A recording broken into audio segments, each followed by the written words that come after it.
Olá, empreendedores, sejam muito bem-vindos a mais um podcast do E-Commerce em Rota. E hoje eu estou aqui com o Jonas, que é um consultor da empresa TBC. Eles cuidam de toda a parte estratégica e de e-commerce e estrutural empresarial também há 6 anos essa empresa. Então eu espero que vocês gostem desse bate-papo e eu tenho certeza que vai agregar muito. E se você gosta de histórias de e-commerce, gostaria de aprender mais sobre esse mercado, acompanhe aqui o nosso canal e acompanhe esse episódio. Jonas, muito obrigado pela sua presença aqui hoje, Obrigado a né? vocês. Foi indicação aí de grandes amigos que trabalham na parte de e-commerce e eu espero que venha a ser um papo muito legal aí pra gente conversar e entender muito sobre esse mundo do e-commerce aí, de empresarial, estrutural Uhum, também. uhum. Com certeza, pode contar comigo, né? Vamos ter um bate-papo saudável aqui, o que eu puder ajudar, agregar, compartilhar conhecimento. Pode me perguntar que eu vou ser super honesto e transparente. Legal. Jonas, então pra gente começar, de onde surgiu a consultoria? E se você puder até voltar um pouquinho antes, Tá? com o que você trabalhava, qual que é a sua formação ou expertise? Então vamos lá. Contando um pouco sobre mim, né? Eu sou chinês, filho de imigrante chinês, Legal. filho do senhor Dai, filho da dona Simone. Tenho um irmão hoje, tenho uma cachorrinha chamada Momô, né? E minha trajetória, na verdade, começa desde a época que meus pais vieram para o Brasil, né? Eles já estão no Brasil faz uns 30 e poucos anos. Eles vieram por questões de na tentativa de procurar uma condição de vida melhor Sim. comparado à China na época. Sempre que eles chegaram aqui trabalharam e eventualmente eles entraram no nicho de importação, então eles também atuaram naqueles mercados que todo mundo conhece, da 25, da Paulista, né, nos box. Então, a partir daí eles também sempre desenvolveram toda essa parte de importação, exportação. Um caso curioso também, a gente foi um dos maiores exportadores de madeira para a China, né? Caramba. Foi também, meu pai foi sócio do Júnior Durski, da hamburgueria Madeiro, né? Ah, legal. Então, a partir daí, a gente também tem todo esse network, relacionamento, não somente aqui no Brasil, também na China, tá? E um pouco Show. sobre mim também, estudei no Brasil até os 15 anos de idade, depois disso eu fui estudar nos Estados Unidos, né? Eu fiz colegial e eventualmente faculdade. Aí depois que eu me formei, passei 3 anos na China, tá? Então eu trabalhei para uma estatal de Xangai, que na época, já faz uns 10 anos, a gente fez uma parceria na época com Cenova, tá? Então era o braço digital do grupo GPA, e a gente Sei. estruturou tudo isso. E depois eu decidi que a minha vida sempre foi sobre empreendedorismo, ser dono do próprio negócio, decidi sair, empreender e agora estamos aí, né? Cara, que Trabalhando, trajetória, hein? isso Muito mesmo. bom. E a pergunta que não quer calar: sabe falar chinês? Sei falar chinês fluente, sei falar inglês fluente, português, tem um Legal. portunhol também um pouco, então a gente, em termos de idioma, a gente tá bem. Não, que bom. E cara, voltando um pouco, assim, no tempo dos seus pais, 30 anos que eles vieram para o Brasil, correto? Uhum. Como foi, naquela época, a China já era uma potência, falando um pouco sobre esse Não, mercado, já era uma potência na fabricação de produtos ou ainda não? E como não. que eles traziam esses produtos? Qual é a demanda que tinha no Brasil? Vamos lá. Quando meus pais vieram para o Brasil, eles, na verdade, eles foram primeiro para o Paraguai. Quem veio primeiro foi minha mãe, né? Então, minha mãe tinha uma tia que está trabalhando no Paraguai, ela tinha loja. Eventualmente, minha mãe foi, virou caixa, né? Fazia a função de caixa. Depois, a minha tia decidiu vir e trabalhar em São Paulo, né? Então, minha mãe acompanhou, acabou ela vindo em São Paulo. Trabalhou por uns 2 anos, depois foi buscar o meu pai na China, né? Então, se casaram, vieram Sim, e começaram trabalhando também para os outros. Meu pai também já trabalhou em lanchonete, padaria, minha mãe sempre como vendedora, caixa, e a partir daí eles viram uma oportunidade que é o quê? Que eles começaram a ver que tinham muitos árabes libaneses que vendiam pérolas, né? E eles começaram isso em eventualmente que fazer ano, mais ou colar. menos? Nossa, em 1990 e alguma coisa, Legal. 1992, 93, por aí, né? E a partir daí, é aí que eles levantaram o primeiro capital deles, né? Na época eles usaram muito cheque, né? Então, cheque pré-datado, então eles compravam no começo do mês, tinham até o último dia para compensar o cheque, e foi assim que eles foram gerando fluxo de caixa, né? Para eventualmente eles conseguirem fazer a primeira importação deles em 1990 e alguma coisa, que eu não lembro exatamente. E de lá para cá sempre foi importação, né? Então eles traziam brinquedos, patinete, caixa de música, e N outras categorias, só que na época era tudo atacado. Não tinha nada de varejo que a gente está conhecendo hoje, não tinha B2C, né? Não tinha nem esses termos na época. Sim. Então, para eles eles traziam containers fechados e praticamente já era uma venda casada, né? Eles traziam, já tinham compradores interessados, descarregavam até, um fato interessante, descarregavam nas ruas, né? Eles até contam até hoje que os policiais ficavam impressionados com o container, né? Paravam o trânsito para ajudar a descarregar. Né? E eventualmente Diferente também de hoje em dia. diferente de hoje em dia, né? Normalmente você vai descarregar um container, a pessoa já fica de olho, fica questionando. Então é uma realidade muito diferente do que era antes do que era agora, né? E tinha demanda porque o varejo era muito forte na época, né? Sempre foi igual forte. o e-commerce, mas... Então os meus pais sempre atuaram na região, eventualmente, quando eles começaram a importar, sempre atuaram na região da 25 de Março, né? Eles tinham, eu creio, 1 ou 2 andares lá na época já, mas a venda, muitos deles eram para fora de São Paulo, né? Então tinha muita demanda, né, de produtos. Para quem começou na época, a gente brinca entre familiares, né? Que antigamente para fazer dinheiro era muito mais fácil que hoje. Né? Porque não tinha acesso à informação, não tinha internet direito, não tinha um WhatsApp, não tinha o WeChat, que a gente está conhecido hoje, né? Não tinha um Alibaba. Então, antigamente, quem fazia importação, de fato, né? Eles conseguiram alavancar muito bem financeiramente e ter uma estrutura financeira muito melhor, né? É diferente de hoje, que importação está sendo uma coisa mais, cada dia mais comum, né? Tem muita gente fazendo. Só que, querendo ou não, de certa forma, tem algumas coisas que você consegue fazer aqui e ali que acaba também tendo vantagem competitiva. Não, legal, Jonas. Muito bom essa trajetória e entender um pouco esse mercado. E voltando, que você disse, né, assuntos interessantes, de onde surgiu essa parceria nessa sociedade do seu pai com o fundador ali, o dono do Madeiro, né? Madeiro O Júnior Júnior. Durski? Vamos lá, é uma história que a gente sempre conta em família, né? Sim. O Júnior Durski, inclusive o Madeiro em si, o Júnior era madeireiro, né? Não sei se as pessoas sabem, né? Mas ele era madeireiro. Então, na época, em 2005, 2008 mais ou menos, na China tinha muita demanda de madeira natural, justamente para fazer reforma de apartamento, tá? E o que aconteceu? O Júnior, ele por ser madeireiro, ele já tinha um porte grande. O Júnior é um cara espetacular, muito inteligente, né? Muito bom de negócio. Ele recebia muitas demandas de empresas chinesas querendo fazer parceria com o Júnior, né? Só que uma história que o meu pai conta até hoje o meu pai também foi um desses chineses que tentou, né, contato com o Júnior. E, de certa forma, por o meu pai já estar no Brasil, já entender mais ou menos como o Brasil funciona, o português é daquele jeitinho português que ele não fala muito bem, mas consegue falar um pouco, né? Ele conta que ele junto com o gerente na época, né, pegaram um carro de São Paulo, foram até Curitiba, né? E conversando com o Júnior, eles foram tudo muito bem vestidos, diferente de o que a gente está acostumado a ver aí, né? Então foram de terno, foram preparados. E nisso eu acredito que o Júnior também viu um diferencial no meu pai, né? E ele decidiu apostar no meu pai e eventualmente fazer o negócio junto, né? Então, depois dessa trajetória, eles têm muitas histórias, né, que eles contam dos dois juntos. Depois disso, o que aconteceu? Até um fato curioso. O meu irmão, né, como o TCC dele de faculdade, fez o tema foi qual que é o valor do madeiro na época, né? Qual que é o valuation do madeiro. Sim. Né? E depois disso ele fez estágio lá, aprendeu a fazer o petit gâteau, viu as hamburguerias. Naquela época o Júnior tinha só os Durski, né? E a matriz eles eram em Curitiba, antes de ter toda a parte de fabricação dele. E hoje está uma operação gigantesca, né? E até antes da expansão para São Paulo, até perguntou se a gente queria também tomar conta disso, né? Mas por eventualmente questões, a gente decidiu seguir o nosso caminho, né?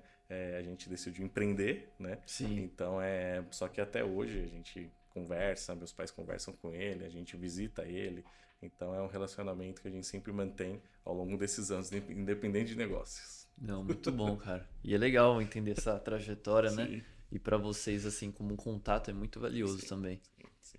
E Falando agora um pouco já sobre você, Uhum. nessa época que você fez o colegial lá nos Estados Unidos, depois você ficou 3 anos na China, como é essa parte como pessoa e profissional? O que você Tá. mais viu assim de diferença? Você saiu do Brasil aqui com Aham. 15 anos, depois você foi ali para os Estados Unidos, fez o colegial e a faculdade, então já é Aham. outro mundo, e depois você voltou para a China. A China já estava como está hoje, estava nesse caminho. Como que foi essa mudança, essa realidade Aham. para você? E o que isso te ajudou a formar aquilo que você é hoje? Sim, vamos lá. Essa é uma excelente pergunta, né? Muita gente me pergunta isso, mas eu falo que isso, de certa forma, ir estudar fora, independente se é Estados Unidos, se é Inglaterra, ou se eventualmente tem pessoal que quer para o Canadá, os pais têm que primeiramente avaliar muito bem os filhos, entender muito bem qual que é o perfil dos filhos, Sim, né? Então, eu sempre fui uma criança que eu sempre gostava de jogar, né? Para mim, na época, com 15 anos de idade, eu falava, eu vou viajar, vou ficar jogando, né? Só que uma vez que eu cheguei lá, o meu mindset mudou depois de um mês, né? Uma vez que você bate a realidade, que você não tem mais paz no dia a dia, tem que lavar a própria roupa, né? Tem que sim, passar a própria roupa, eventualmente vai no refeitório, onde você tem que fazer sua própria comida, se você não fizesse isso, teria que comer a mesma coisa todo dia, né? sim, sim. Então isso, de certa forma, faz você amadurecer em uma velocidade muito acelerada, né? A ideia minha era ficar um ano nos Estados Unidos, na Flórida. Só que uma vez que eu voltei em dezembro, que eles têm férias, eu acabei comentando com meus pais que eu queria ficar mais, né? Então eles também notaram o meu desenvolvimento, meu crescimento, amadurecimento e eventualmente fizeram umas contas no lápis. Se você estudar fora versus estudar numa escola americana aqui no Brasil, estaria praticamente elas por elas. Então é melhor você continuar lá, se é isso que você quer, então continua, né? Mas uma coisa que para mim foi uma, eu digo hoje que é estratégia, né? Mas na Sim. época eu não sabia nem o que significava estratégia, né? Eu percebi que a minha vantagem competitiva comparada aos meus colegas era justamente meu idioma, minhas línguas, Sim, né? com certeza. Então, eu estudei numa escola que eles chamam de boarding school, né, na Flórida. Quando eu fui, toda essa parte de relacionamento com pessoas do mundo todo, por ser uma escola internacional, era muito fácil para mim, né? Então tinha brasileiros, tinha chineses, tinha vietnamitas, né? Tinha americanos, né? Então para mim, a estratégia que eu adotei depois que eu fui lá foi, eu sei que um dia eu quero empreender, então eu preciso trabalhar o meu relacionamento com as pessoas, Sim, né? Então, a minha estratégia nos Estados Unidos foi um pouco diferente. Muita gente, quando vai nos Estados Unidos, eles vão porque eles querem entrar na melhor faculdade, né? Então, claro que é excelente, né? Só que eu, Jonas, pessoalmente decidi desenvolver mais esse meu lado pessoal e, eventualmente, participar de atividades extracurriculares. O que a gente tinha também é juizado da escola, né? Como se fosse o tribunal da escola. sim, Aí, então, eu fui mais nessa vertente, né? Então, academicamente eu estava bem, só que não era o top, né? Só que, de certa forma, o que eu conseguia fazer, muitos não conseguiam. E se foi, eventualmente, trilhou meu caminho para a faculdade, eu segui a mesma lógica, né? Então, uma vez que eu fui para a faculdade, eu também prezei mais essa parte de relacionamento, desenvolvimento desse lado, né? Então, eu organizava viagem de esqui, com o pessoal que estava lá, eu ia para restaurantes, organizava eventos, então, porque eu sabia que um dia eu queria empreender. Então, eu precisava desenvolver esse skill set para eventualmente poder conversar com futuros colaboradores, gerentes, fornecedores. Então, esse foi um lado que agregou demais para mim. sim.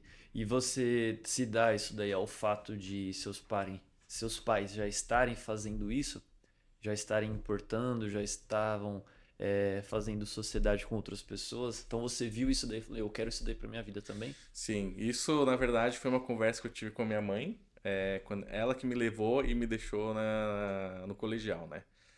Só que antes dela ir embora, se despedir, eu falei, ó, mãe, eu tô vindo aqui, né? Vou ficar um ano, né? Vamos ver se eu gosto ou não gosto.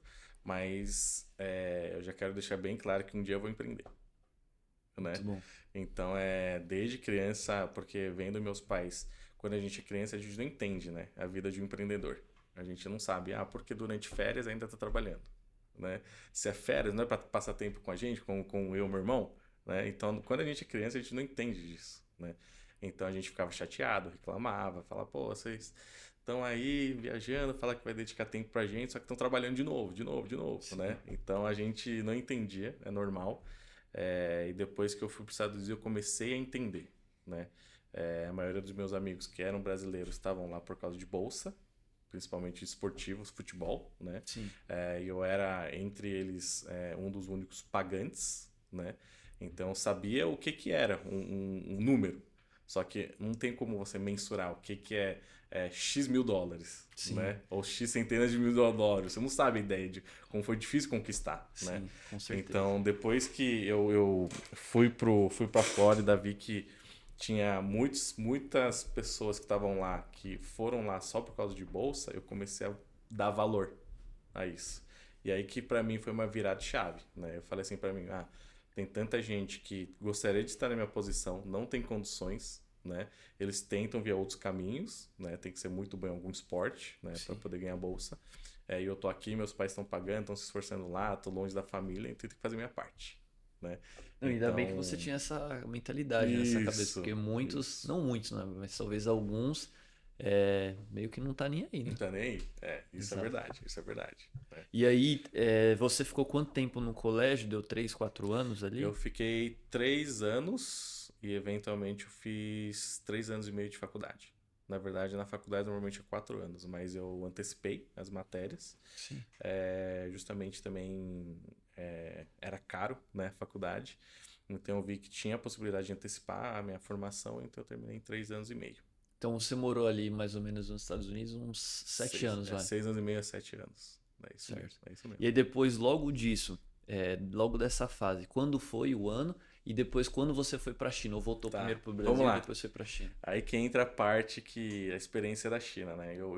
Tem muitas vezes que eu falo que é, Deus planeja tudo, né? Sim. Então, eu tinha tomado a decisão de me formar meio ano antes, né? Da faculdade. Aí, uma vez que eu voltei em novembro, dezembro, tá? Daí, em janeiro, um amigo do meu pai, ele falou assim, Jonas, eu tô com o pessoal aqui da China, né? Um estatal da China. Eles estão precisando de ajuda para ter uma reunião lá na Cenova. E se você quiser, vai lá de tradutor. Porque você já mexeu no Mercado Livre, você entende um pouco, o seu chinês é bom, o seu inglês é bom. Você quer passar uma semana com eles? Eu falei, ok, não estou fazendo nada, então vamos lá, né? Só que antes disso, a minha ideia já era passar 6 meses na China só viajando, vendo o que estava acontecendo, Sim. né? Você já tinha quantos anos nessa época? Eu tinha 21, me formei com 21 anos, 21. né? 21. Então, tendo essa oportunidade de poder sentar numa mesa na época com 21 anos, com diretoria da Cenova, para mim era uau, né? Sim. Eu tô numa mesa que é muito difícil chegar, e aqui eu tô entendendo que eu tô podendo participar das conversas, muitas coisas eu não entendia. Né, muitos termos que eles usavam. Não entendia o que era tráfego, não entendia o que era conversão, não entendia o que era SKU, não entendia nada. Né? Sim. E querendo ou não, acaba que quanto mais você ouve isso, você vai entendendo o que significa cada coisa. Né? Então, acabei que fui fazer esse serviço de tradução, né, nessa uma semana. Na época, o CEO ele gostou do meu perfil, porque eu já tinha vendido algumas coisas no Mercado Livre, e depois eu consegui fazer uma tradução boa, então meu idioma também não foi um problema. Então acabou que eles me contrataram para começar a trabalhar para eles, né? E daí então, né, eu comecei, na verdade, meu primeiro emprego não foi no Brasil. Né? Eu fui para a China, conversei com eles e na mesma semana ele falou, Jonas, você quer trabalhar com a gente? Você vai ser o nosso primeiro funcionário, né, nesse novo projeto. E a partir daí, 21 anos, você imagina, não entende nada, né? Porque querendo ou não, meus pais nunca tiveram contato com varejistas que são do porte de uma Cenova na época. Então eu fui tentando, fui aprendendo. Claro que tanto a minha equipe, tanto o pessoal da equipe da Cenova na época, eles foram muito, como que eu falo o termo? Me abraçaram bastante, né? Então, dos dois lados, Acolhedores. muito. Então, tanto na época tinha um gerente que hoje, um diretor do Marketplace, que até hoje é meu amigo, né? chama Nilson, ele até falou, meu, na época você era bem complicadinho pra gente, né? Você falava umas coisas aí que a gente não fazia sentido, mas tudo bem, a gente entendia, mas Relevava. relevava, mas o importante é que o negócio fluiu, né? Sim. Então hoje, já tendo mais maturidade, você olha pra trás, você entende, putz, na época, nossa, caramba, hein? Ficar falando umas coisas, umas besteirinhas aqui, besteirinha ali, mas faz parte, né? Sim. Faz parte do crescimento. Mas essa experiência foi muito boa pra mim, porque eu acabei sendo. Tinha um cargo, né? Na época que eu não entendia. Meu cargo era assistente do CEO, né? Aí eu não entendia assim, o que que era assistente, o que que eu sou um secretário dele, o que que eu sou, né?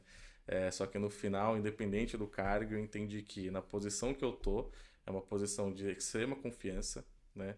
Então todo contato Brasil e China, quem intermediava era eu. Então acabei que eu tinha que entender de produto, de logística, de TI, né? Eventualmente de logística internacional também, né? Porque a gente fazia tudo via aéreo, né? Então foi uma formação para mim, né? Foi uma Então outra faculdade, foi uma digamos. outra faculdade e tinha que ser rápido, né? Sim. Porque a cultura chinesa, de certa forma, eles agem muito rápido, né? Eles testam, eles querem testar, eles vão, testam, vão agir e eventualmente reestrutura, né? Eles não são muito de ficar, vamos fazer um BP, vamos ver o que que acontece, quais os riscos, para eles vamos executar e vamos aprender no meio do caminho, né? Entendi.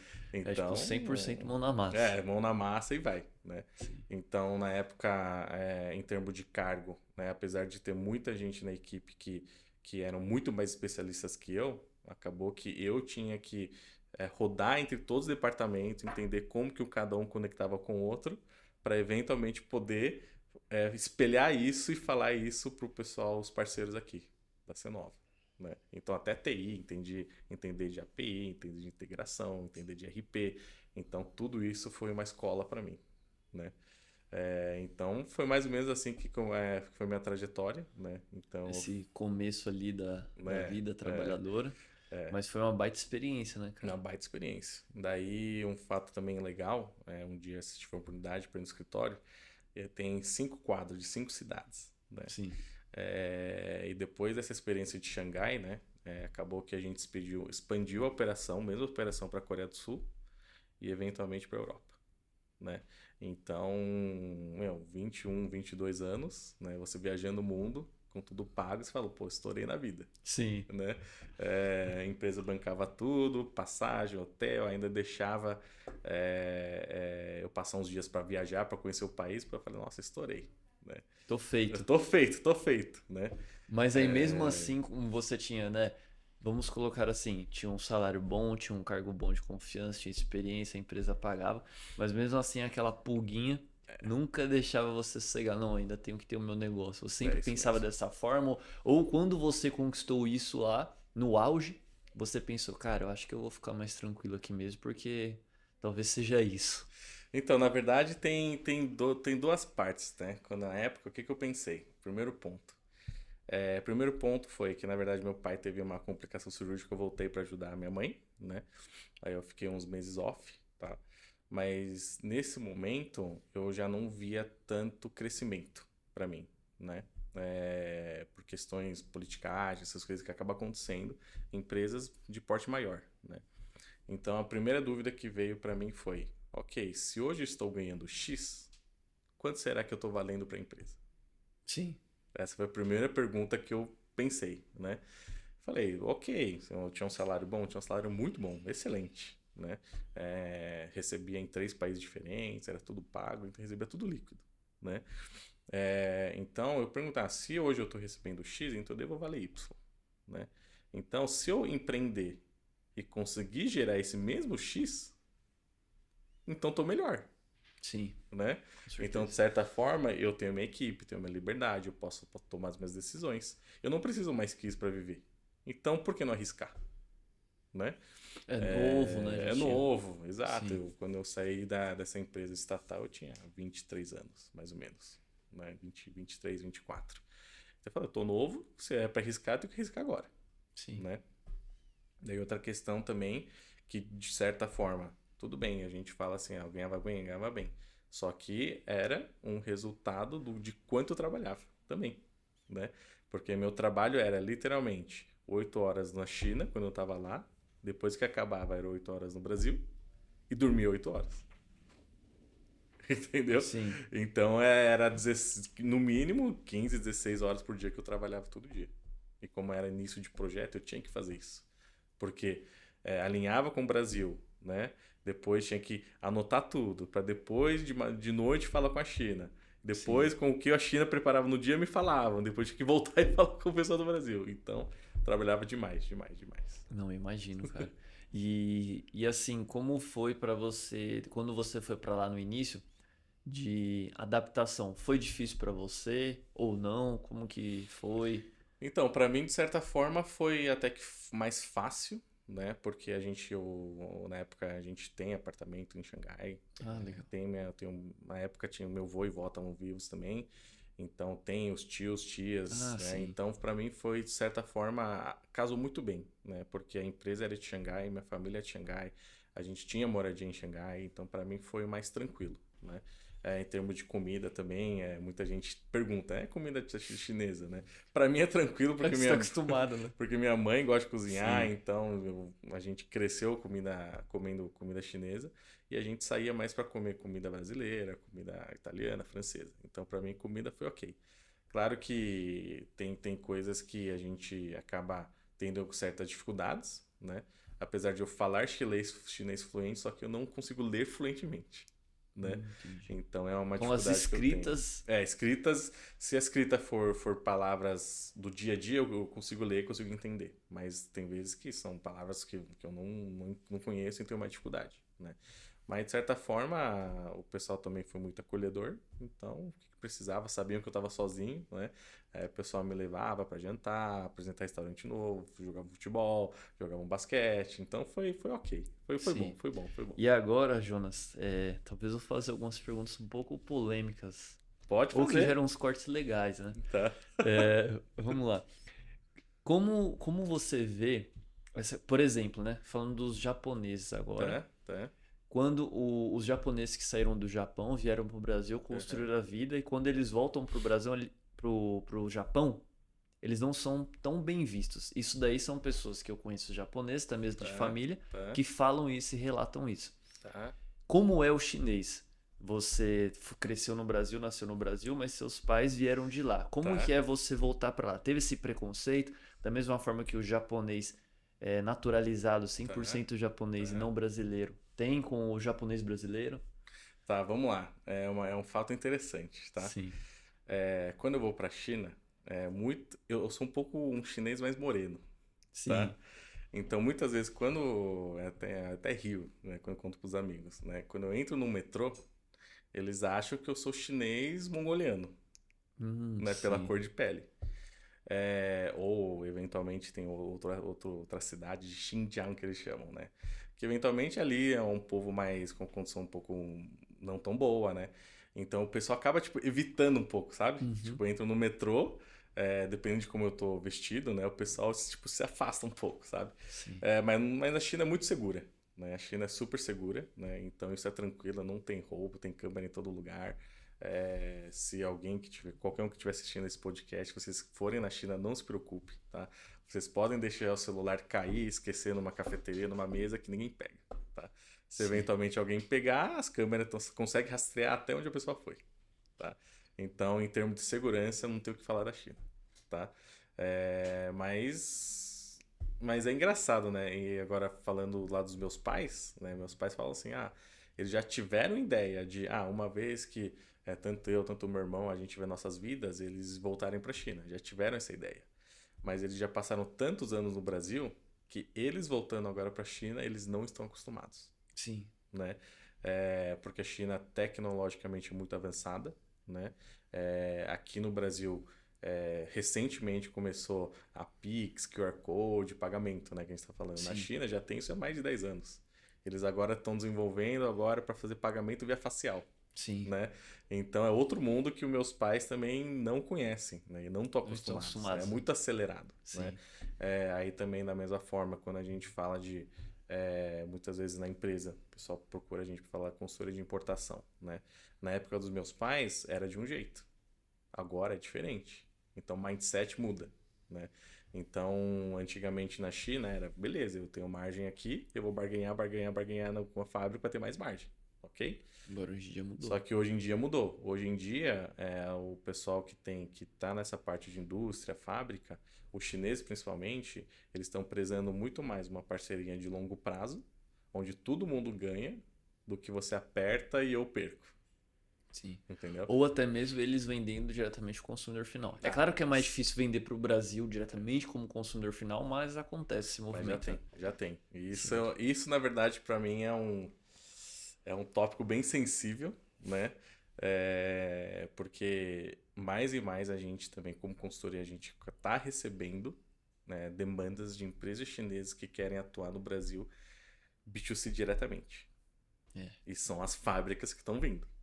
E para competir é difícil. É difícil. Grande estrutura. Entendeu? Então isso é um caminho. Ia acabar acontecendo, né? Porque é um movimento natural, né? O mercado interno da China é muito competitivo. Depois eles foram para os Estados Unidos, foram para a Europa, foram para o leste asiático, né? Países africanos não tem muita estrutura e agora eles estão vindo para a América do Sul. Então começaram no México e agora estão vindo para a América do Sul. Né? Então a América do Sul não tem como falar do Brasil. Né? Maior, né? Exatamente. Então, até antes de entrar no podcast, eu estava conversando com algumas empresas chinesas falando, a gente presta esse serviço, né? A gente faz todo o seu soft launch, a gente faz a abertura de empresa para vocês, né? E eles estão vindo, né? Então, isso de certa forma, eu tenho receio também, mas ao mesmo tempo é uma oportunidade. Sim. Né? Não, para você é perfeito. Pra quem bom. vende é o problema, né? Exato. Então, não, cara, legal. E voltando, né, a gente não tinha nem falado nada, mas trazendo esse ponto, você falou da China e segurança. Eu estive na China agora em outubro. Legal. Eu tava lá também, tava lá. Ah, legal. Então a gente foi na Canton Fair, né? Fomos com o pessoal da China Link e tudo mais. Então fomos na Canton Fair e fiquei aproximadamente 21 dias na China. Nossa, bastante. E aí foi pra Canton Fair, depois nós fui pra Hong Kong, mais rápido, assim, 2, 3 dias. Macau, 1 dia.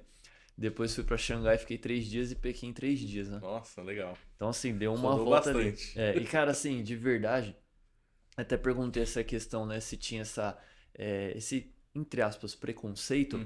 Porque a gente foi muito mega, ultra bem tratado. Cara, assim, eu falo pra todo mundo virei evangelista, sabe?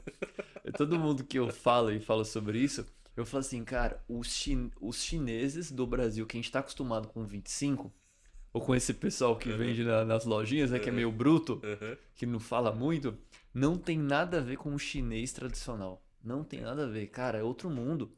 Porque o pessoal assim é super sorridente. Na hora que a gente via uma galera, senhores, né? Meu, ele via assim, ele ficava feliz de um jeito. Se você só fazia assim com a mão, cara, só faltava vir te abraçar e te beijar. Isso é muito interessante, isso é bem normal, né? Sim. Eu que sou chinês não acontece isso comigo. Né? Mas sempre que a gente leva cliente, o pessoal, principalmente quando a gente vai para uma cidade mais do interior, Xangai já é mais internacionalizado, né? Sim. Mas Xangai e Pequim já tem muitas pessoas estrangeiras, então estão mais acostumados. Mas vocês vai para Cantão também, porque sempre tem Canton Fair, né? Sim. Mas qualquer outra cidade que você vai, e principalmente se você for em grupo de, nem que seja 3, 2, 3, 5 pessoas, o pessoal já acha, nossa, eles são diferentes, eu quero tirar foto, né? Sim, então, tirar foto da gente. É isso legal. mesmo, né? Então isso a gente até brinca, muitas vezes quando eu levo clientes, eu tiro fotos também para os clientes, né? Para eles terem também de recordação. Não, então isso é muito legal. E, cara, isso daí que você falou da questão de estar na frente, cara, tá muito na frente. Eu falo assim, meu, é só você indo pra lá pra ver o quanto a gente tá atrasado. Isso daí é ruim, né? É ruim, falando de Brasil. Sim. Mas é muito na frente. É questão de segurança mesmo. Meu, a gente não sentiu nenhum momento. E a gente andava assim muito a pé. Andava em Pequim, em Tóquio, em Guangzhou ali, muito a pé, e de noite à meia-noite, 11 horas. E, meu, tranquilo, com o celular na mão, né, vendo as coisas. Não, vira nessa rua, agora vira na outra. Então, assim, o transporte também a gente super se adequou, não sofreu, errou uma vez ou outra, né? Que é É normal. normal, normal. Mas, meu, muito tranquilo. A única parte ruim da China pra gente, a Comida. comida. A comida. Cara, a comida foi triste. A comida foi triste. A Não comida é consegui se polêmico. adaptar. Não conseguimos, de jeito nenhum. Tem Foi no muita gente. McDonald's Burger King, acho que uns 15 dias. Nossa. Sério. Aí fica difícil mesmo. É. Mas eu acho que a culinária chinesa que mais se adequa, talvez para os paladares brasileiros, seria de Xangai. E Guangzhou é ok também. Mas todo o resto é um pouco diferente, É. né? Então, quando a gente leva clientes também, a gente fala, ó, a gente sempre preza se hospedar num hotel internacional, Sim. né, de 4 a 5 estrelas, porque a gente entende que café da manhã vai ser aquele American breakfast, que todo mundo está É o acostumado, né? bacon, É ovo, bacon, ovo, omelete. então isso daqui Sim. tá ok. Normalmente em época de feira a gente fala assim, faz um café da manhã bem reforçado, para você não precisar comer, almoçar, e quando a gente voltar da feira a gente janta direto. Sim. Daí a gente já faz uma curadoria também de restaurantes, que talvez serve mais o paladar, então é um serviço um pouco diferente, né? Não, muito bom esse trabalho. E já trazendo para os nossos temas, né? Uhum, Que queria entender toda a sua história, porque uhum, é diferente. E como começou e quando iniciou esse processo de consultoria? Você voltou da China, então. uhum, Agora eu vou trabalhar por conta própria, vou montar minha empresa. Surgiu uhum, já dessa ideia ou você chegou a uhum. trabalhar em uma outra empresa no Brasil? Como foi essa transição para chegar onde você está hoje com a TBC? Tá, o que que acontece?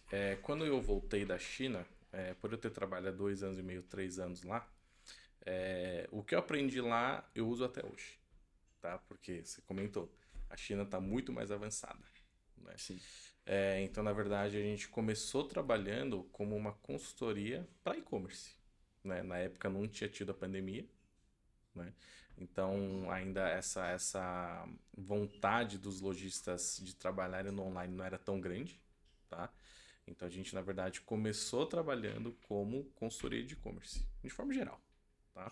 Porque eu tinha essa expertise e, eventualmente, a gente teve alguns clientes, a gente atendeu alguns clientes grandes também, tanto de médio porte, pequeno porte, a gente tinha clientes de todo tipo, tá? E eventualmente eu conheci nessa trajetória um amigo, né, que hoje é o meu sócio, né? E a gente viu que a gente tinha skills muito complementares um ao outro, tá? Então eu tenho todo esse background de China, de importação, de cultura, enquanto ele tem um background muito estratégico, financeiro, tributário. Então a gente viu que fazia sentido a gente juntar e a gente eventualmente abrir a TBC. Tá? É por isso que hoje a TBC, como a gente fala que é uma empresa de consultoria estratégica, né?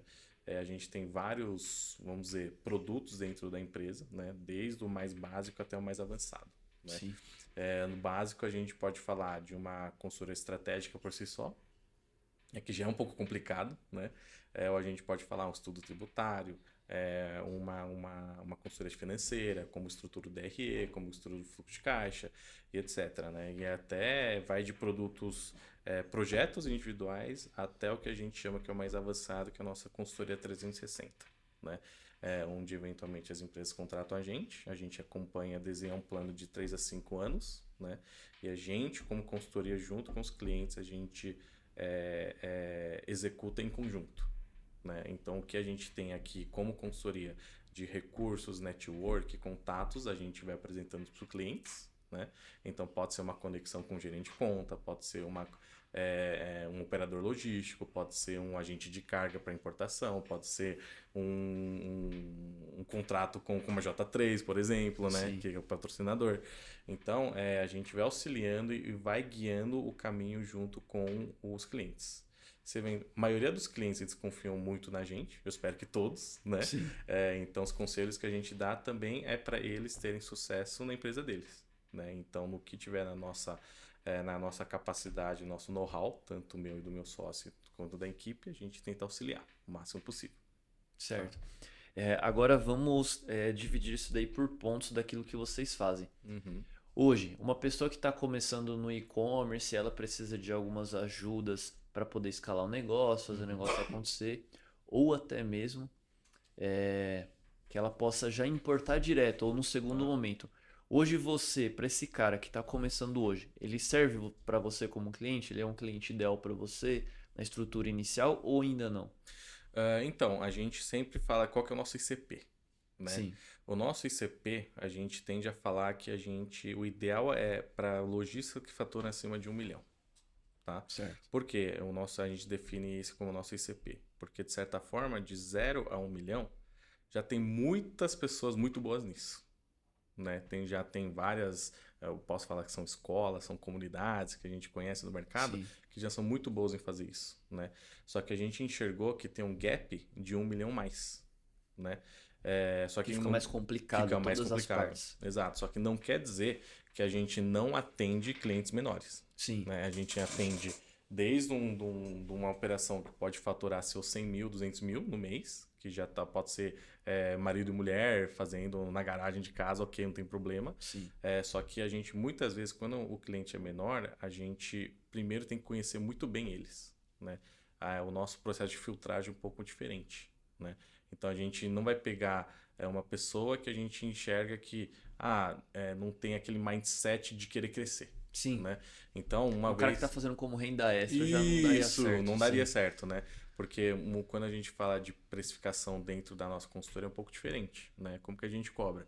A gente fala que a gente tem um success fee sobre o incremental dele, o delta de crescimento, né? Então, a gente também, como consultoria, com o da equipe, a gente remunera dessa forma, entendeu? Então, a gente tem que escolher muito bem os nossos clientes também, porque Então, sobre o senão, faturamento e o crescimento dele, ou sobre o lucro. na verdade, é sobre o crescimento do lucro. Entendi. Né? Então a gente não cobra sobre faturamento, a gente cobra sobre o lucro, porque é isso que importa, Sim, né? sim. Então, só que tem cases para cases maiores que a gente tem algumas especificações diferentes, né? Então a gente vê que de 0 a 1 milhão, normalmente quem opera no e-commerce já passou por essa experiência que é rápido, né? Então, a partir do momento que esses sellers, esses vendedores, eles chegam naquele impasse de eu abro mais um Simples Nacional, ou Sim. eu vou pro presumido barra real, lucro real, aí que a nossa vantagem competitiva aparece, né? Que esses, na verdade, são o nosso ICP, né? Então a gente vê, ok, a pessoa pode estar operando com 1, 2, 3 CNPJ, não tem problema, né? No Simples Nacional a gente está acostumado a fazer isso.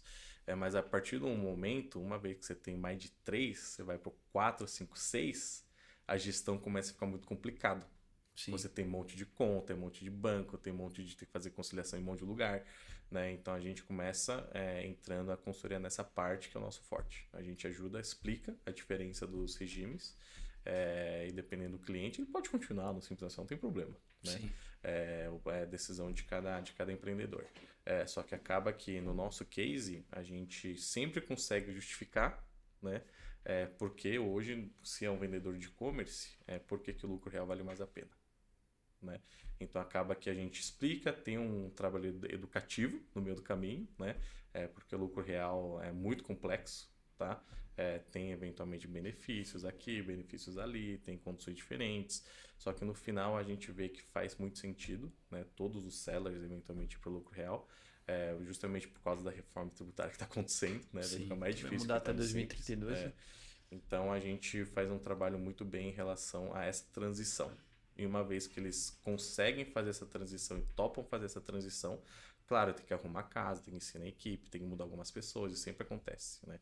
A gente fala, a pessoa que foi de 0 a 1 milhão com você, talvez ou muitas vezes não seja a pessoa que vai conseguir levar de 1 milhão a 10 milhões, Sim. né? Então, Precisa de ajuda, né? precisa de Precisa de ajuda, novas né? E, ideias. e isso, inclusive, não é só a equipe, o dono também, Sim. né? Então a gente enxerga que tem vários que começam a tentar fazer coisas que no final ele está voltando para o ponto inicial, né? Então os donos da empresa também têm que se atualizar, ter consultoria, continuar indo para imersões, conversar com sellers maiores que eles. Então só assim ele consegue passar daquela barreira, né? Sim. Então a gente ajuda os sellers em toda essa transição. A gente também apresenta, a gente também tem, de vez em quando, a gente organiza jantares com nossos clientes, que eles eventualmente também podem trazer contatos, amigos, para conhecer esse outro pessoal, né? Que já está num nível acima e que passaram por tudo isso, entendeu? Então, de certa forma, a gente tenta ser o parceiro braço direito dos nossos clientes em todas as tomadas de decisões. Legal. Esse é o nosso papel. E falando um pouco agora sobre o principal produto de vocês, daquilo que vocês oferecem e mais fazem dentro do trabalho, Tá? e trazendo depois para esse lado da importação. É a importação hoje o que vocês mais fazem? Ou ainda não? É mais essa questão de estruturação para crescimento? Então, na verdade, toda essa parte de estruturação, ela acaba se tornando um must que a gente precisa fazer para o cliente, né? Certo. Então, o cliente ele pode entrar em contato com a gente vai entender o cenário e a gente vai entender o que ele precisa, né? A gente muitas vezes fala assim, ó, na sua fase atual, o produto que mais encaixa, que vai te ajudar, talvez seja um financeiro, né? Não adianta a gente falar de importação se o seu financeiro não está arrumado. Sim. Certo? Não adianta a gente falar de financeiro então, se o seu contábil não está certo também, né? Ou vice-versa, né? Você quer falar, ok, você quer fazer importação, você tem quanto de investimento que você pode colocar, né? Não estou falando que importação você precise ter muito capital, né? Sim. Só que você Mas precisa pelo menos estar preparado e estruturado. Exato, Sim. exato. Então, muitas vezes, os clientes eles procuram, Jonas, você faz consultoria de importação? Faço, né? Aí a gente tem uma reunião de não onboarding, né? Uma reunião para conhecer o cliente e a gente, muitas vezes, eu tenho que recusar. Eu tenho que falar, ó, o seu momento não é de importação, né? Trabalha mais um pouco com vendas locais mesmo, gera caixa, né? Em paralelo, você pode começar a fazer um pouco de importação, né? E eventualmente a gente volta a falar de importação, né? Porque a gente sabe que no final das contas, quanto mais o cliente cresce, mais dor ele vai ter. Sim. E a gente quer ser esse parceiro ao longo da jornada dele de crescimento, né? Então, todas as fases a gente pode falar de, ok, agora arrumou o financeiro, ok, o cliente tem uma visão clara de quanto que ele tem de caixa, quanto que ele tem de lucro, né? E a partir disso, vamos fazer importação? Vamos, para tentar aumentar a sua margem? Sim, ok. Uma vez que você quer começar com quanto? 100 mil, 200 mil, 1 milhão? Quanto você tem de caixa, né? Então, dependendo de quanto que o cliente tem de caixa, a estratégia de importação é diferente também, né? E hoje, assim, para a gente falar, a pessoa que gostaria, colocamos na mesa assim, ele está totalmente tributário ok, financeiro ok. E ele tem um valor X para poder começar a importar. Tá. Qual é o valor mínimo que vocês sugerem para essa importação, para que seja vantajosa financeiramente para ele e que não pese tanto, ele não precisa de um capital tão alto? E qual seria a ideal? Tá. Digamos, tem essa inicial, mas a ideal seria Y. E Pergunta o porquê? muito boa. Tá bom, vamos lá. O que eu falo com os clientes também, tá? Você quer começar a importação? Você pode começar com 10 mil, 20 mil, 50 mil, né? Só que depende muito do produto. Se o seu produto for um ticket médio alto, então possivelmente você vai conseguir trazer pouco. Não faz tanto sentido. Não faz tanto sentido, né? Se o seu produto é pequeno e o valor baixo, com esses mesmos 10, 20 mil, você consegue trazer mais. Né? Uma comparação que eu posso fazer. Você quer trazer pendrive. Né? Sim. Pendrive numa caixa cabe milhares. Bijuteria. Né? Bijuteria, Sim. milhares, é muito barato. Né? Então, primeiro, qual que é o produto? Tá? Uma vez definido o produto, tem que ver quanto que a pessoa tem de caixa, né? Para poder fazer esse investimento. De início, a gente recomenda o quê? Mais ou menos em torno de 200 mil. Tá? Então, 200 mil hoje, com qualquer serviço do banco, você consegue um Finimp, né? Você consegue, entre várias outras formas de crédito, você consegue ter um capital, né? Para ter esses 200 mil. Então, esse eu diria que é o início. Por que é 200 mil? Uma conta rápida, para o pessoal entender também, 200 mil, tá? Então, mais ou menos, se você está no regime do lucro real, mais ou menos de preço de mercadoria, você vai gastar uns 120 a 130. E o restante é imposto. Tá? Dependendo do seu regime. Tá? Então, na verdade, você tem 200 mil, só que na verdade o produto é 100 mil. Né? Que você for falar para uma operação de e-commerce que já fatura um valor ok, tem vezes que é difícil, tem vezes que é fácil. Sim. né? Então, só que a gente sempre recomenda, né? Só que não tem problema, eu quero começar com 50 mil, não tem problema. Só que entenda que quanto menor o valor, o que vai acontecer? Os custos operacionais vão ser mais altos, vão ser mais representativos. É porque você não vai conseguir comprar um atacado melhor, uma quantidade melhor. E não tem problema, né? Porque eu acho que, de certa forma, para as empresas que têm esse caixa de 200 mil, você já pode fazer. Por quê? Porque possivelmente o faturamento da sua empresa não é tão alto, né? Você talvez não tenha tanta margem, só que em contrapartida, a sua alíquota deve ser menor. Então, Sim. o que você gasta mais de custos operacionais, talvez seus impostos estão compensando, né? Então, uma vez que você começa a faturar mais, sua alíquota, nem que seja um simples nacional, vai subir. Então, se você está lá praticamente no teto, que é 11,5%, 12%, daí você já começa a ter uma empresa de 3 milhões, mais ou menos. 3 milhões e 600 no ano. Então, nisso você vai ter mais caixa também. Então, na verdade, é um conjunto de um todo, né? Então, se você está menor e você tem 200 mil, 50 mil, tudo bem, não tem problema. Você vai pagar um pouco mais de custos operacionais, só que em contrapartida o imposto é menor. Então, você ainda consegue ter margem. Uma vez que você já está faturando mais, sua alíquota de imposto é maior, né? Então, você precisa ter mais, você tem que ter mais capital para poder comprar para baratear na compra. Então, são estratégias diferentes que dependem do cenário de cada um, né? Sim. E qual é o prazo médio, né? Então a gente está trazendo um ponto aqui, digamos que a pessoa está interessada em importar, então ela já viu ali o valor necessário que ela precisaria financeiro. Qual é o prazo médio hoje que demora para poder fazer essa importação e chegar no Brasil, tanto com o prazo otimista quanto aquele prazo mais pessimista que pode acontecer alguma Tá, coisa com um navio, com avião, certeza. porto, seja o que for. E também uma outra pergunta já em relação a isso. Vocês auxiliam em toda essa jornada, desde o início de pesquisa de fábrica. Você tem Uhum. contato já com vários fornecedores na carteira, ou mesmo que você não tenha aquele fornecedor, você acha ele, você tem contato de Tá. encontrá-lo para a pessoa. Uhum. Vamos lá, em termos de prazo, tá? Quando é um cliente que, de certa forma, nunca importou e está interessado em importar, né? A primeira coisa que a gente tem que explicar para ele que é o quê? Importação tem mais margem. Só que não é muito mais margem que muitas pessoas imaginam, Sim, tá? Então esse é o primeiro ponto, né? Tem muita gente que vem falar com a gente, eles falam assim, hoje a nossa margem de contribuição gira em torno de 15%, que já é uma margem de contribuição muito boa para quem trabalha no mercado local, tá?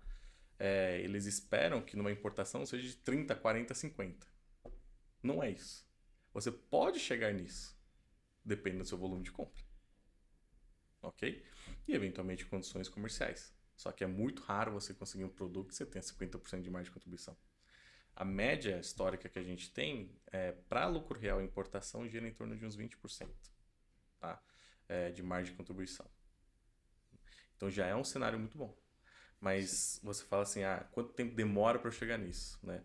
Vamos pegar um cliente que nunca importou, que precisa entender toda a parte de processo. importação, e até com o nosso auxílio, demora em torno de, se for rápido, o trabalho de educação mais início do processo e eventualmente chegada no Brasil demora de 4 a 5 meses. Sendo rápido. Então, ou seja, além disso daí que você tem que disponibilizar esse capital, você tem que estar preparado também como venda ou estoque, né? Não Isso. contar com aquilo, importei 100 mil, aí acabou o meu estoque, não tenho nada, vou esperar aquilo ali para vender, pronto.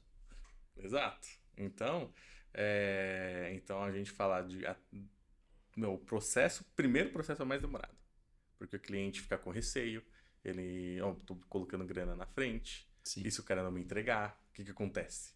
E tá aqui, ao invés de comprar produto local, ele já mandou o dinheiro, né? E se não estiver preparado ali como estoque, né? Aí aqui descasa, né? Estoque, não tem caixa e o que acontece? Então, o primeiro processo normalmente é mais demorado, né? Só que a partir do momento que, vamos supor que o cliente tem um SKU que a gente está trazendo, né? Como teste, a partir do segundo, terceiro processo já é o prazo normal, né? É mais ou menos 90 dias ou no máximo até 120. E como vocês recomendam hoje? A pessoa trouxe a primeira importação, trouxe a segunda. Uhum. E aí ela vai começar agora não mais viver de comprar local, mas vai começar a viver de comprar lá e importar. Uhum. Qual é o prazo ideal para que ela faça digamos que o financeiro dela tá ok, Uhum. que ela consegue fazer isso daí. Tá. Quanto tempo ela precisaria fazer para que esse estoque dela não acabe?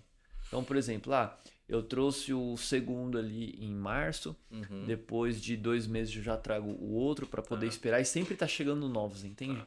Sim. O que a gente fala, né? Para você manter um ciclo bom de importação, tá? Primeiro você sabe o seu ciclo de venda, né? Sim, Vamos pegar um cenário onde é um container, ok? Um produto, um container. O cenário ideal é você ter um container produzindo, um container no mar e um container no Brasil. legal. Muito boa essa dica. Entendeu? Então, isso considerando que o seu volume de venda é de um container por mês. Se eventualmente você trouxe um produto que deu muito certo, você vai ver que um container, depende do volume, tá? Sim, sim. Você vai ver que um container não é suficiente. Aí começa a entrar o quê? 2 containers produzindo, 2 containers no mar e 2 containers aqui. É.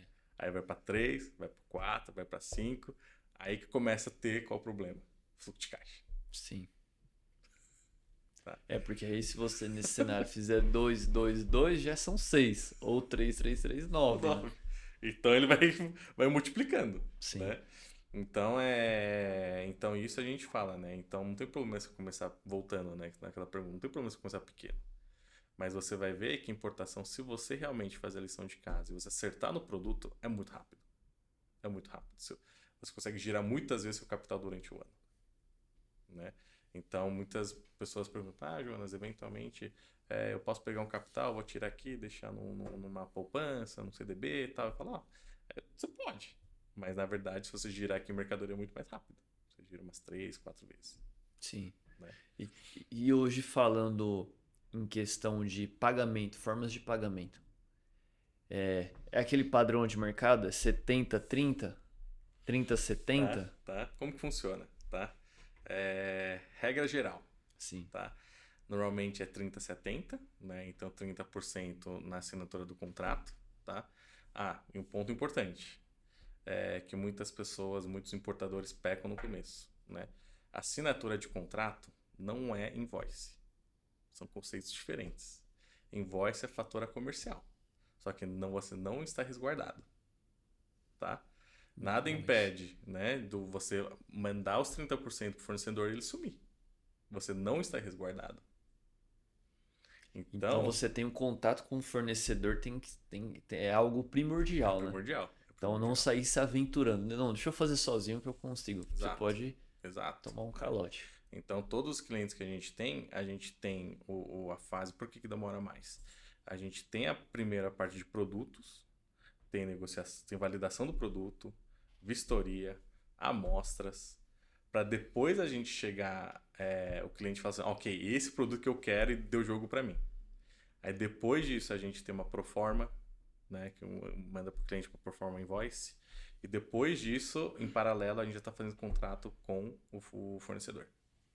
Certo. Então o contrato especifica a empresa tal, comprando da empresa tal, esse produto, nessas especificações, nessa gramatura, nesse material, nananana, e prazo de entrega. Entendeu? Então, com isso, você comentou, né? A gente tem equipe na China, a gente tem empresa na China. Então, de certa forma, é mais fácil da gente auxiliar nessa questão de elaboração de contrato, né? Sim. Então, a gente e os clientes estão resguardados, porque qualquer coisa, se dá qualquer problema, a gente pode representar o cliente na China para fazer um processo, se necessário. Sim. Isso é muito Diferente, bom. diferente de você estar aqui, você não tem ninguém na China, o que acontece se der algum pepino? É. Você vai ficar mandando mensagem no WeChat dele e fala: ok, mas o que você quer que eu faça? Sim. E acontece um outro ponto também que algumas pessoas já falaram, que tem muitos intermediários, né? Então, por exemplo, tem a fábrica, mas eu sou um contato dessa fábrica e eu me Uhum. apresento como fábrica para você para Tá. poder importar. E eu ganho nessa. Uhum. Acontece isso daí também, né? Você vê Acontece. muito. Acontece. Como que é essa relação? Isso, de certa forma, não tem duas visões, tá? Normalmente, quando o pessoal pergunta sobre tem intermediário no meio, a gente tende, né, a pensar que é uma coisa ruim. Só que não exatamente. Sim. Por quê? Isso eu explico para os clientes. Isso também volta no que a gente conversou de financeiro, tá? Quando você está procurando produto, você entende que muitas vezes você, como um cliente novo, para uma fábrica nova, você não tem volume. Quando a gente fala de volume Brasil comparado a volume China para o mundo, é muito pequeno. Sim. Tá? Então, a gente está aqui pensando, eu vou comprar um container. Né? Tô arrasando. Tô arrasando. Né? Mas a fábrica, meu, pode ser que tem fábrica menor, faz 20. Sim. Fábrica maior faz 1.000, 2.000, né? Então, muitas vezes, não tem problema você entender o jogo, né? Que é o quê?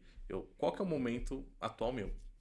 Eu tô num momento onde eu preciso mais de margem, ou eu eventualmente eu tô num momento onde a margem tá ok, mas eu quero começar a criar um relacionamento com a fábrica, né? Então, o que acontece? A gente sugere, dependendo do fluxo de caixa, eventualmente do investimento que o cliente ele tem, a gente traça duas estratégias. A gente fala assim, beleza, para o que você quer, a gente recomenda, a gente já procura direto fábrica. Porque você quer, para a realidade que você quer, é melhor a gente via e-trading, via intermediário. Por quê? Você não tem tanto capital, você não vai conseguir um preço bom na fábrica, a fábrica não vai te dar nenhuma condição comercial num médio prazo, então é melhor você ir via trading. Porque a trading, ela compra muito com as fábricas, ela tem uma condição melhor, e é muito comum a gente conseguir preço melhor em trade do que com fábrica. Sim. Até porque você tá juntando todos os pedidos, né? Mesma coisa chegar para você com um produto e levo lá, ó, vou trazer 100 clientes que vão comprar 1 milhão por mês, do que eu chegar sozinho, ó, vou comprar 1.000. Exatamente. Então a tratativa é Exatamente. outra. É Não, totalmente legal outra. esse ponto, porque as pessoas sempre apresentavam e colocavam isso daí como uma forma negativa, né? Até mesmo das conversas que eu já Sim, participei. sim. Então eu levava isso daí como algo negativo, mas por esse ponto que você trouxe, vale a pena, né? É. A não ser que seja assim, o quarteirizado da pessoa, Sim, né? aí... Tipo assim, tem 5 camadas sim, pra você aí não chegar dá, lá e aí você não vai dá. pagar pra todo mundo. Bom, Jonas, pra gente, cara, tá muito bom o papo, né? Daria pra gente ficar umas 3 horas aqui Dá, conversando fácil. tranquilo, mas para a gente dar uma acelerada até mesmo por conta do nosso tempo e o pessoal de casa, então na prática a pessoa para poder importar ela tem que ter esse capital ali de uns 200 mil reais, seria saudável, seria bom. Uhum.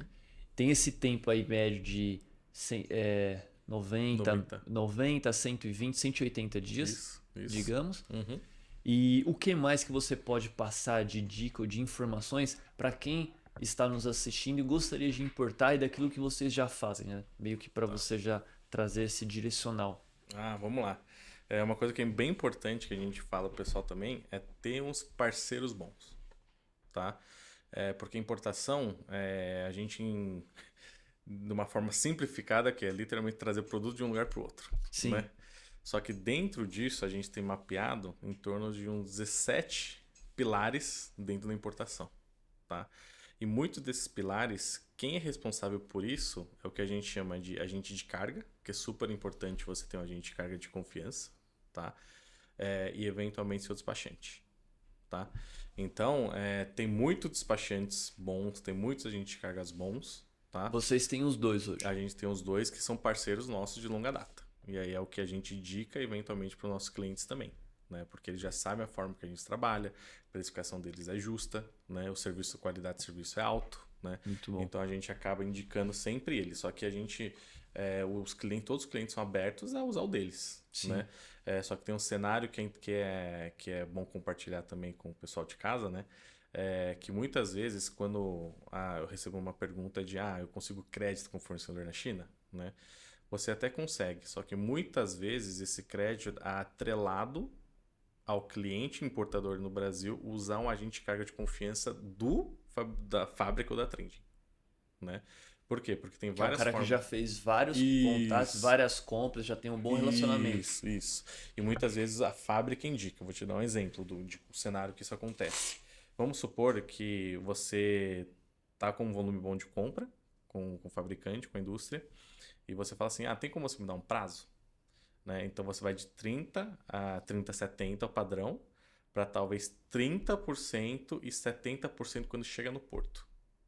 Ok? Então você já ganhou mais os 30 e poucos dias aí de fluxo de caixa. tá? Sim. Do tempo que o navio tá no mar. Aí nisso, o que acontece? A forma que os fabricantes têm de garantia que você vai pagar é segurar o que a gente chama de HBL, né? Que é o House Bill of Lading, né? Então é como se fosse um documento que, para você poder desembaraçar sua carga, tem que estar aprovado, tá? Então, a única forma do fabricante se resguardar de que ele vai receber o pagamento é segurando a HBL até você pagar. Sim. Né? Então, nesse caso, eles falam assim: ok, você quer um prazo? Eu posso te dar, mas você obrigatoriamente tem que usar o meu agente de carga, porque é de confiança meu. Entendeu? Sim. Então tem isso. Então você pode usar num cenário normal, você pode usar o agente de carga qualquer um aqui no Brasil, que eles dependem do serviço, né? Você pode usar qualquer um. Mas tem casos excepcionais que, se você até quer condições comerciais melhores, pode ser que tenha essa troca no meio do caminho, né? Então esse é um ponto também, é bom compartilhar para o pessoal para entender. Sim, total sentido. E agora trazendo alguns pontos, né, para a gente já ir pro finalizar nossa conversa. O que mais que vocês fazem que pode ajudar as pessoas que estão nos assistindo? Vocês fazem viagem, a pessoa quer fazer uma viagem para a China para poder visitar alguns fabricantes, ter esse contato, ir para Canton Fair, que acontece 2 vezes por ano. Vocês fazem esse trabalho também? Como que é assim de forma mais resumida para eles entenderem? Então vamos lá. Comentamos bastante do que a gente faz com consultoria como um todo, né? Sim.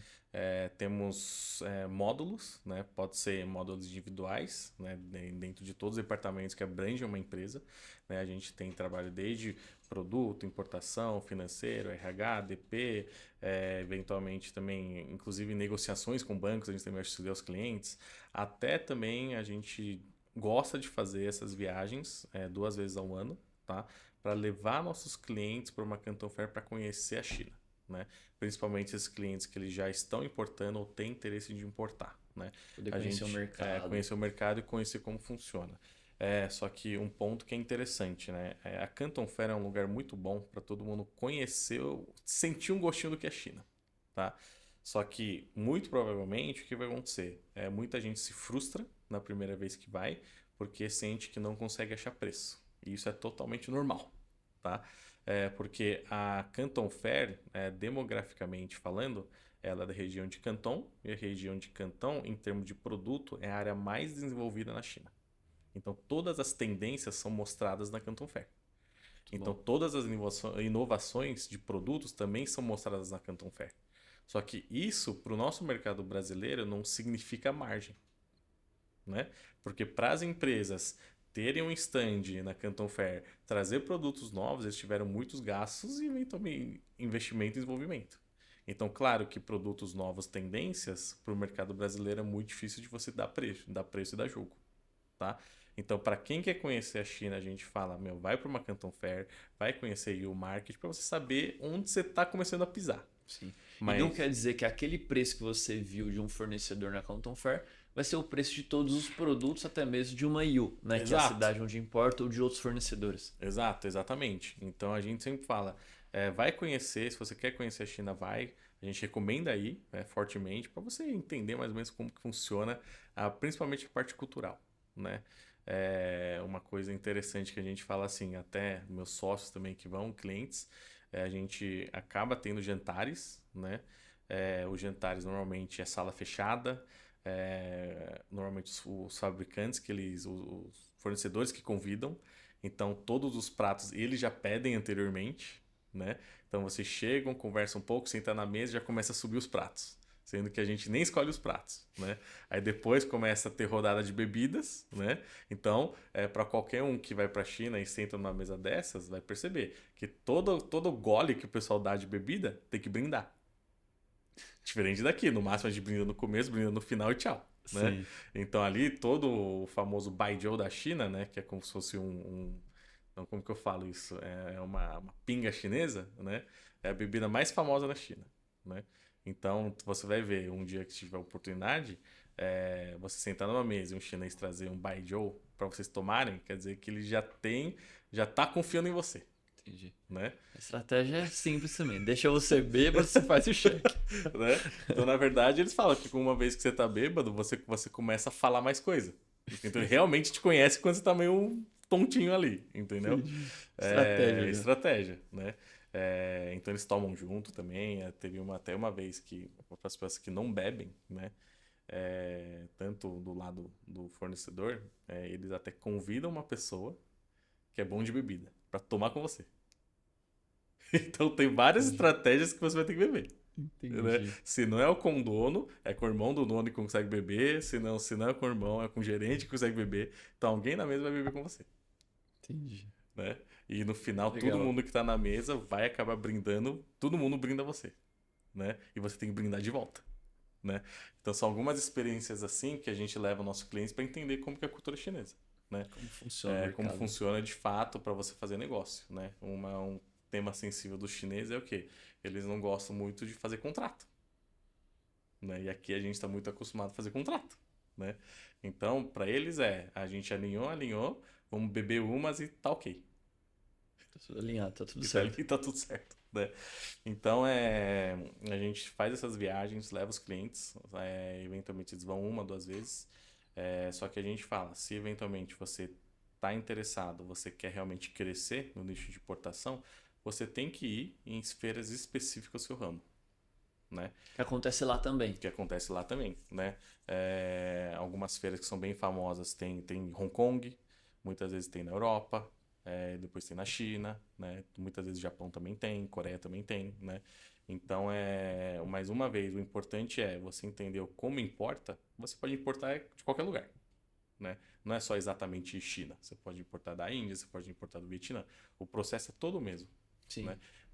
Então, ponto importante é ter parceiros, né, gente de cargas bons, de confiança, e eventualmente o seu despachante aqui também tem que entender como que você trabalha seus produtos, qual que é o seu NCM que você vai usar, por que usar esse, não usar aquele, né?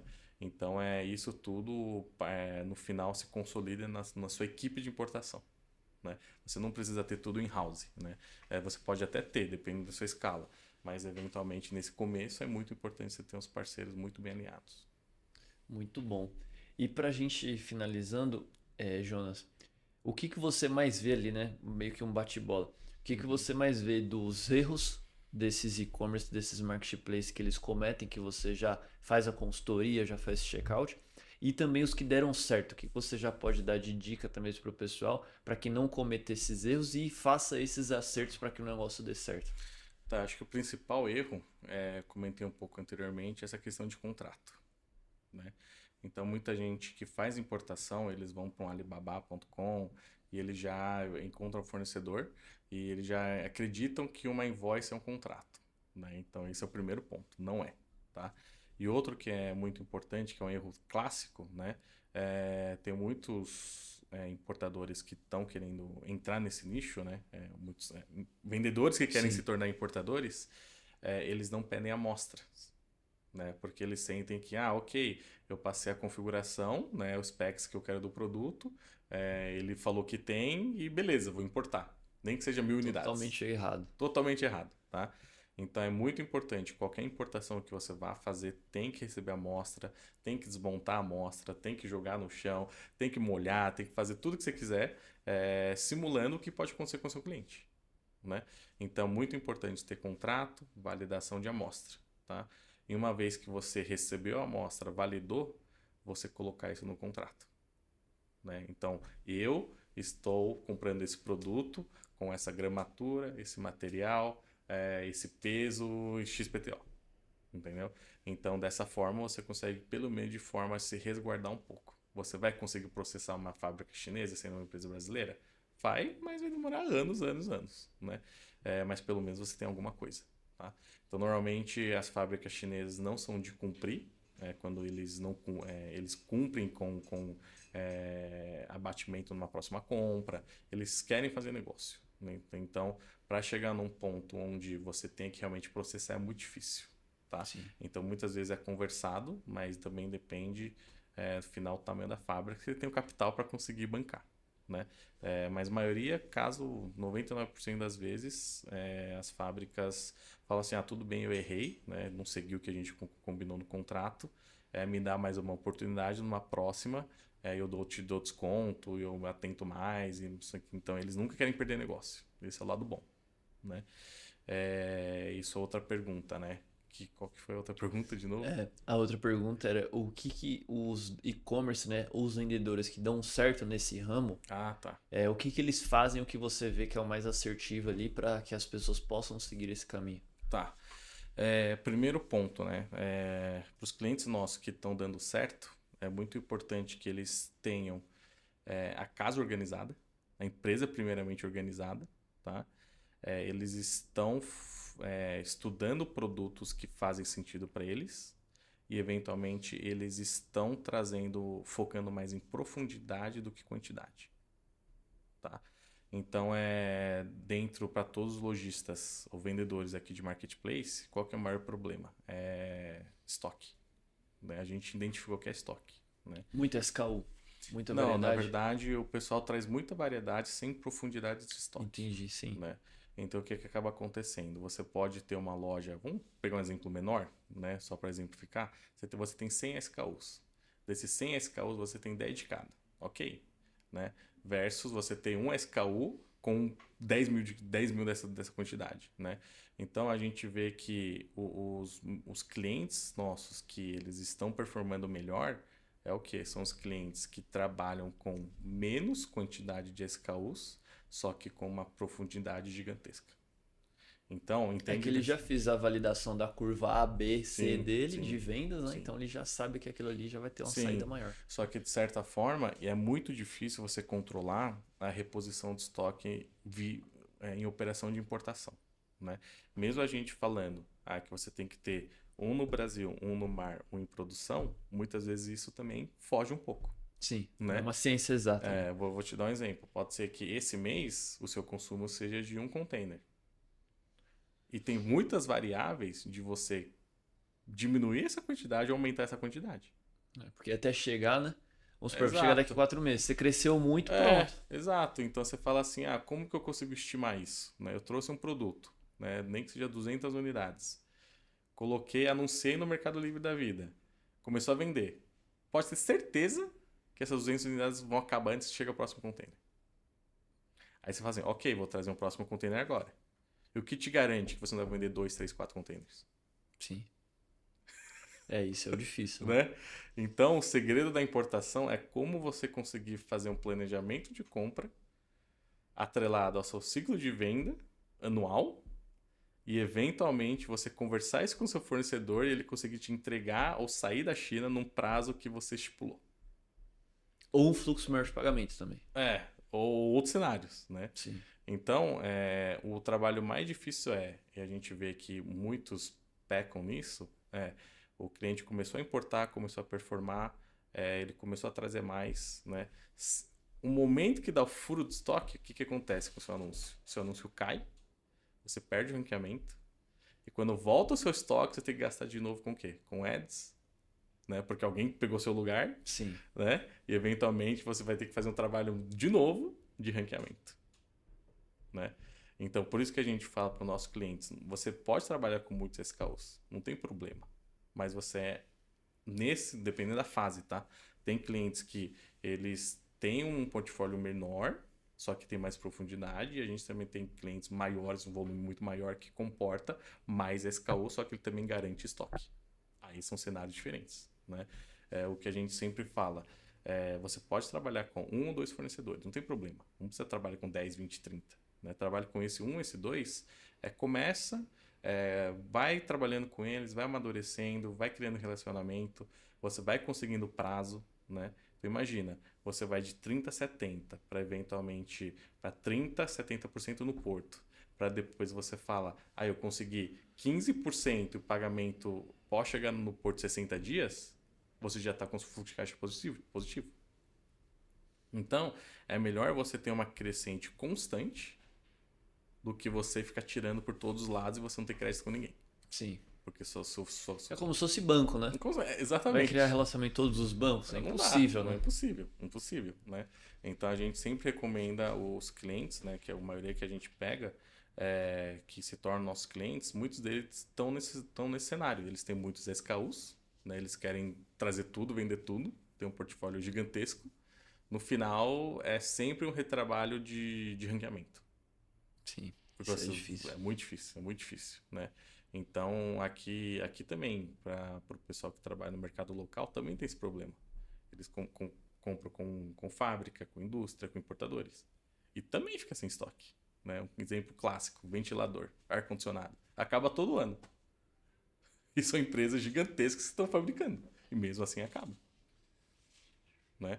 Então, independente se é importação ou se é mercado local, as dores são as mesmas. Como que você consegue ranquear um anúncio e manter ela lá? Sim. É. Tem que fazer um trabalho certinho ali, um planejamento muito estratégico para que dê certo, né? Então, uns clientes nossos também que tem um porte já um pouco maior, final de 2025, início de 2026, é alinhamento com o marketplace.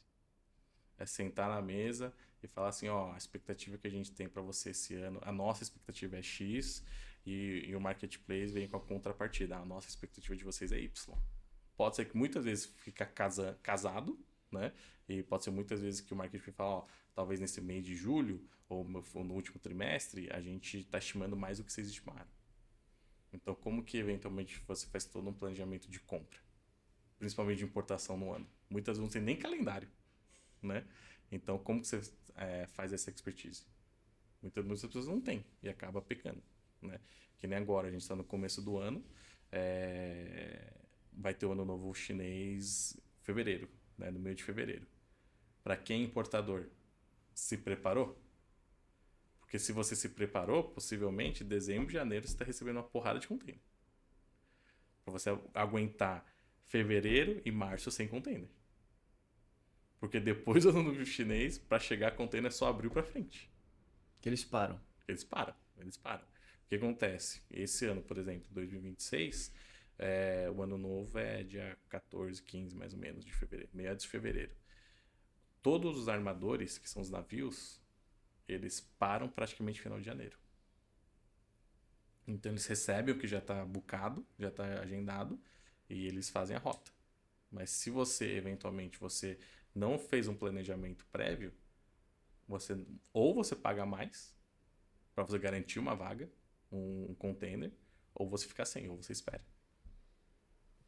Isso daí é muito importante, hein, cara. Por isso tem que saber da cultura, né? Tem que saber. Como funciona a Terra. Exato. As leis. Sim. Legal, Jonas. Muito bom a conversa. E o último recado que eu quero que você deixe aí pro pessoal, mais uma mensagem. Tá. Talvez filosofia de vida, algo que você acredita, algo que você queira passar ali, transparecer. Se você puder olhar para essa câmera nossa, e aí você já dá essa mensagem final, esse recado aí. Tá, primeiramente também, muito obrigado pelo convite, de novo, Sim. né? E uma mensagem pro pessoal em termos de business, tá? Faturamento é ego, tá? É o que importa no final do dia a dia no bolso, ok? Só que cada um tem sua estratégia. Você não tem certo ou errado, é só decisões e eventualmente consequências, tá? E uma mensagem que eu tenho, que eu sigo, eu, Jonas, tudo que você coloca na sua cabeça, você tem capacidade de fazer e alcançar. Show, muito bom. Jonas, muito legal o nosso bate-papo. Você quer deixar a rede social, o site da empresa, como que as pessoas te acham para poder saber mais do seu serviço, da sua consultoria? Pode procurar pelo Instagram mesmo. Então é J, né? jsoletrado.dai. Então quem quiser também manda mensagem por lá. A gente troca contato. Então eu tô bem aberto, né? Dentro do meu Insta eu não posto muita coisa, né? Mas qualquer um que entre em contato comigo, eu sempre tento ajudar de alguma forma. Então fiquem à vontade também de me procurarem, tirarem dúvidas. Se eventualmente nosso serviço de consultoria também é interessante para o pessoal, também vocês podem chamar. Aí eu passo a equipe, a gente tenta entender o cenário que a pessoa se encontra, a empresa se encontra, os sócios se encontram e a gente consegue direcionar. Legal. E o da empresa? O da empresa vocês podem procurar pela TBC mesmo. Tá? Instagram e site? E a gente tem o site tbconsulting.com.br. Tá? A gente está reformulando, a gente está mexendo na página, deve estar um pouco meio estranho, mas a gente daqui a um tempo a gente já vai estar atualizado. Não, muito bom. Bom, Jonas, muito obrigado pela sua participação. Espero que a galera goste muito desse papo, porque foi muito enriquecedor, foi muito bom. Uhum. E eles aprendem ali sobre toda essa questão de importação, porque é o que muda o jogo, né? Com certeza. Então, muito obrigado aí pela sua participação, pela conversa, por esse bate-papo. Obrigado a você de novo. Valeu. Bom, empreendedores, chegamos ao fim de mais um podcast aqui do E-Commerce em Rota e hoje conversamos com o Jonas, né, da TBC, que é uma consultoria de e-commerce e importação. Eu espero que esse papo aí tenha ajudado você de alguma forma. Faça sentido para você, para que você possa ir crescer na sua operação, no seu e-commerce e até mesmo na importação de produtos diretamente da China ou do mundo de outros lugares. Se inscreva no nosso canal, ative o sininho, deixe o seu like e deixe o seu comentário. Se você gostaria de ver algo novo ou de indicar alguém ou gostaria de participar também, deixe ali o seu comentário e mande ali pra gente para que a gente possa trazer essa novidade para vocês. O nosso Instagram também, @e-commerce-em-rota, e quem gostaria de me acompanhar lá também, o meu é @lucasrochaemídio, tá certo? Bom, até o próximo episódio, muito obrigado por ter participado e ter assistido o nosso vídeo e até mais.